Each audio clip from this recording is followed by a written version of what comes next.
Hi, my name is Dr. Sudeep Kuchibhotla. I'm an interventional cardiologist at Virginia Cardiovascular Specialist. I became interested in medicine at a very early age, and specifically in cardiology at a very early age. I think cardiology is a very intuitive specialty, and that combined with the ability to do procedures as a therapeutic benefit for patients really attracted me to the field. I did my undergraduate and medical school training in Florida.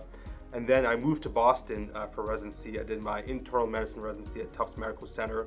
I stayed in Boston for 3 years, and that's where I met my wife. And we made a decision to move to Houston for my cardiology and interventional cardiology fellowships at the Texas Heart Institute. The program, primarily specializes in complex coronary artery disease, as well as peripheral vascular disease, and those have subsequently become my major interests as well. So this is what, when you think about heart attacks and blocked coronary arteries, that's the procedural aspect I focus on, and complex coronary artery disease, as well as peripheral vascular disease. So arteries in the legs, veins in the legs, arteries in the abdomen, veins in the abdomen, and carotid arteries. One of my strengths as an interventional cardiologist is the ability to adapt and use the newest technology that's available in the cath lab.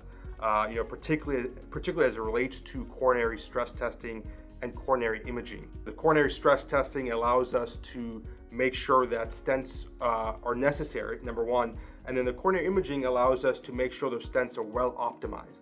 So the ability for our group and myself to be able to use these newer technologies in the cath lab allows us the ability to provide the most innovative and up-to-date cardiovascular care for the Richmond community.